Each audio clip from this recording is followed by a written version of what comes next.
Bonjour à tous, alors en espérant que tout le monde va bien, aujourd'hui je vais faire un dessert complètement simple. Je vais utiliser de la gélatine toute prête, voilà. Donc pour ce faire, en fait, j'ai fait bouillir à peu près 400 millilitres d'eau. Je vais verser mon contenu dedans. Et je vais fouetter jusqu'à ce que ça soit complètement dissous. Il faut vraiment bien fouetter.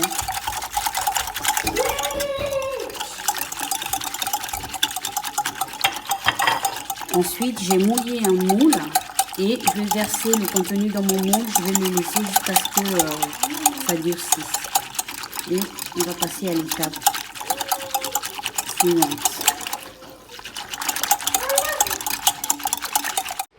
Voilà, j'ai utilisé deux moules différents parce que les contenus en fait de mes moules sont petits.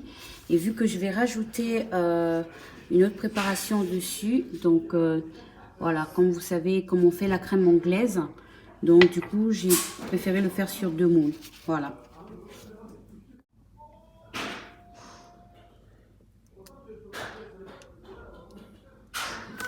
Voilà, je vais rajouter des noix, hein, ils sont assez légers. Dans un des moules et dans l'autre, je vais laisser... ouais, je verrai plus tard qu'il faut que voilà, je fasse mon... Voilà, donc on va continuer la deuxième étape en fait de la cuisson en fait de notre petit gâteau crème, on va dire. Donc là, j'ai à peu près 100 g de maïzena, j'ai 50 g de sucre, j'ai 100 g de farine. Je mélange tous les éléments, on va dire tous les éléments durs ensemble. Ensuite, je vais mettre 1 litre d'eau. Et je vais mettre 2 cuillères, je rajoute 2 cuillères. Mais ça, c'est facultatif, hein, de sucre glace. C'est vraiment facultatif au niveau de sucre glace. Voilà. Donc, vous pouvez rajouter l'arôme que vous voulez. Là, je vais le faire vraiment sans arôme. Pour changer un peu. Parce que c'est vrai, c'est beau les arômes. Mais des fois, ouais, sans arôme aussi, c'est pas plus mal. Donc, je rajoute progressivement le lait pour bien mélanger ça avant de le mettre sur le feu. Voilà. Vraiment, le but, c'est de ne pas avoir de grumeaux. Donc, c'est pour cela, au début, on mélange tout doucement le lait. Mais là, bon, le mélange est bien fait.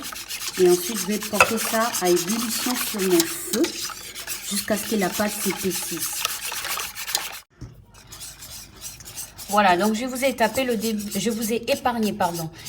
le début de la préparation. Donc comme on voit, ma pâte commence à s'épaissir.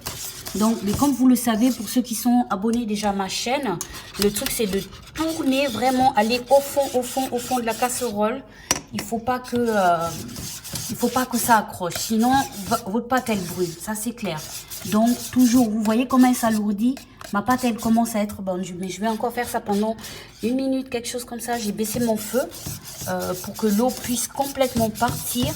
Et je veux ma pâte bien, vous voyez comment elle est onctueuse. Elle est vraiment onctueuse. Et je n'arrête pas, je vais dans tous les coins.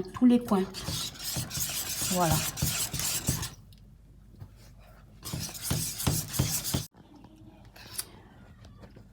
Voilà, comme vous pouvez le voir, ma pâte, elle est vraiment onctueuse.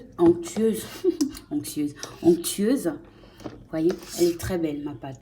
Donc, ce que je vais faire, je rajoute à peu près ces 30 g de beurre. Mais ça, c'est pas obligatoire.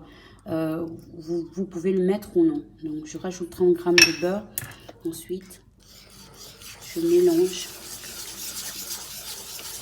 Et je vais verser le mélange. Vous pouvez ouais, le faire, j'allais dire, avec un mixeur. Mais si vraiment votre pâte elle est bien faite, ça vaut pas la peine. Ça fond tout, arrive à s'intégrer comme il faut. Voilà. Voilà, donc comme vous pouvez le voir, en fait, je laissais en fait vous voyez, ça a bien pris pendant 1 heure à peu près, vous voyez, c'est tout bon. Donc je vais rajouter ma crème simplement par-dessus. Le mélange il est bien fait et je vais essayer de le rajouter tout doucement. Ensuite je vais le laisser reposer 2 heures, ou si vous avez du temps, vous pouvez le laisser reposer plus de 2 heures. C'est à vous de voir. Donc normalement, au bout de 2 heures de temps, voilà, la crème aura le temps de bien prendre. Comme vous pouvez voir, ma crème, elle est vraiment, vous voyez, elle est onctueuse. Donc, je vais rajouter tout doucement pour ne pas casser...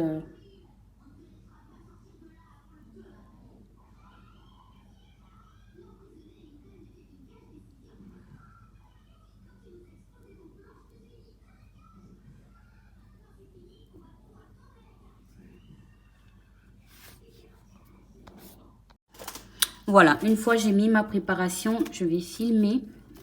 Je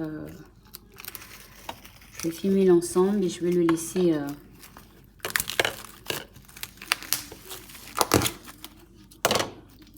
reposer.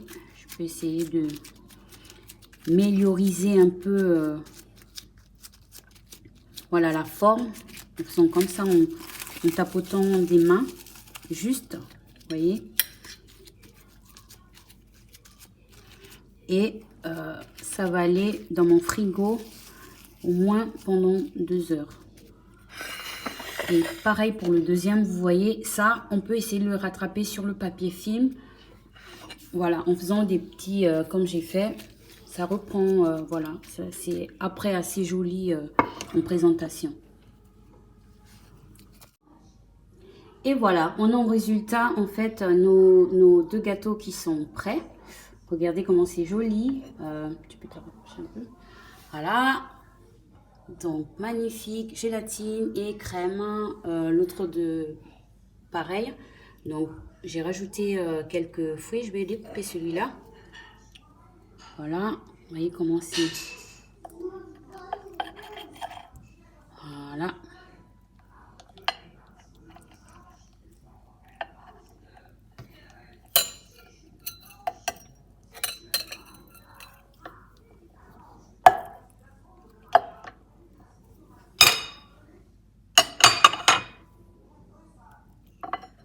Et regardez comment, voilà, on a une belle texture. Voilà, des gâteaux. Voilà, donc surtout n'oubliez pas d'activer la vidéo, la cloche de notification, pardon. Et